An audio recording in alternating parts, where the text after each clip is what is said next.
तो चलिए भाई लोग, आज हम बात करने वाले हैं आई थिंक सूर्या के बारे में, जो कि रोलेक्स के तौर पे भी आप उन्हें जानते हो। तो उनसे क्या गलती हुई, क्या वो चीज़ें हुई कि भैया ओवर एक्टिंग इतनी बढ़ गई, और उनकी दूसरी सारी मूवीज़ को भी कंपैरिजन करेंगे। तो अगर आपको ये वीडियो पसंद आए तो चैनल को सब्सक्राइब करो और लाइक भी करो।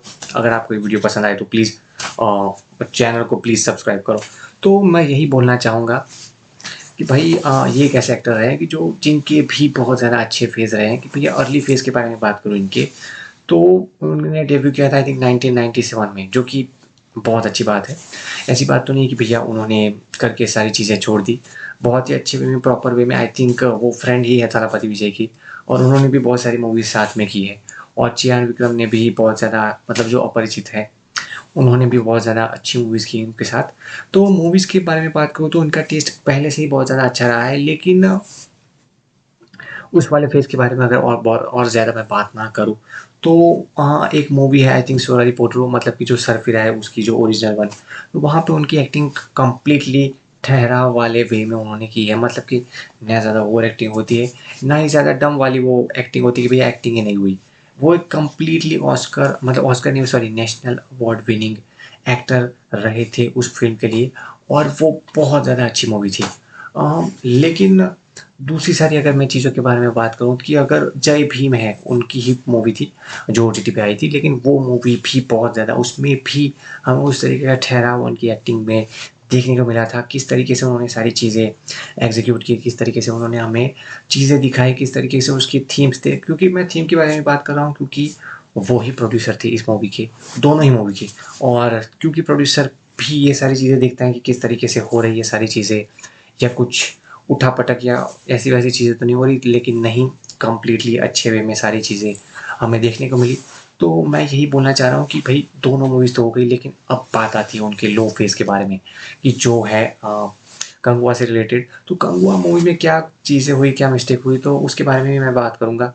फर्स्ट ऑफ ऑल मैं यहाँ पे डायरेक्टर का डाउट मैं यहाँ पे क्लियर करना चाहूँगा कि भैया डायरेक्टर अच्छे तो हैं, लेकिन उतने ज़्यादा मुझे नहीं लगा। कि मुझे लगता था कुछ बहुत ज़्यादा, जब इसका पोस्टर रिलीज़ हुआ था तो मुझे लगा कुछ यूनिक चीज़ होने वाली है, बहुत ज़्यादा अच्छी चीज़ होने वाली है, लेकिन वो खरी नहीं उतरी उस मुकाम पे।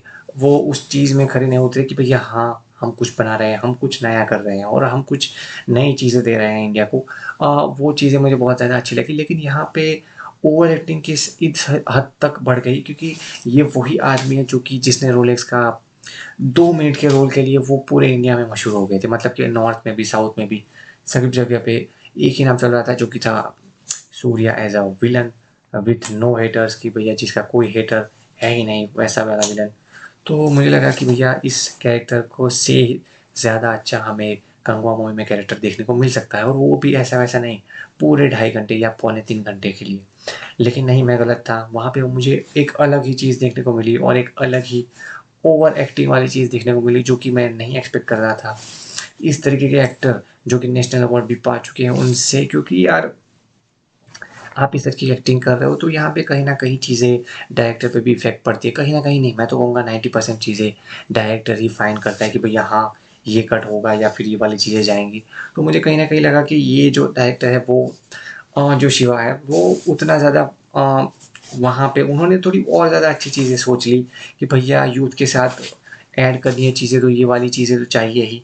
लेकिन नहीं, वो बहुत ज़्यादा आई थिंक गलत है, और उन्हें वर्क करना चाहिए। अगर कंगुआ 2 बहुत ज़्यादा अच्छे वे में, अच्छे तरीके से बन जाती है, तो मुझे लगता है कहीं न कहीं कुछ न कुछ चीज़ें अच्छी भी दिख सकती है। लेकिन अगर कहीं न कहीं और ज़्यादा बिगड़ ना जाए, तो मैं यही बोलना चाहूँगा कि भई चीज़ें अच्छी हों, चीज़ें अच्छे तरीके से एग्ज़ीक्यूट हों, और बहुत ज़्यादा मज़ा आए। आ सकता है अगर वो अपनी चीज़ों पे वर्क कर दे। अगर थीम्स की बात करूँ तो थीम बहुत ही ज़्यादा अच्छी थी कंगुआ मूवी की। और अगर एक्टिंग की बात करूँ, तो वो एक ऐसा एक्टर है सूर्या, कि जिसको जिस वे में आप झुकाओगे उस तरीके से झुक जाएगा। मतलब उनको पता है किस तरीके से एक्टिंग होती है, क्योंकि वही एक एक्टर है जिन्होंने रोलेक्स का भी रोल प्ले किया, आई थिंक जय भीम में भी रोल प्ले किया, और उसके बाद सूर्या द सिंघम में भी रोल प्ले किया, और कंगुआ में भी वही थी। तो सब कुछ डायरेक्टर पे डिपेंड करता है कि भैया एक्टर किस तरीके से एक्ट करेगा। तो इसी वजह से मैं बोल रहा हूँ कि भैया पार्ट 2 बहुत ज़्यादा देखने लायक शायद हमें मिल सकता है, क्योंकि यहाँ पे विलन भी एक अलग ही विलन है। तो इसलिए वजह से रिवील तो कुछ नहीं करूँगा मैं। तो बस भाइयों, आज के लिए इतना ही। मिलते हैं अगले वीडियो में।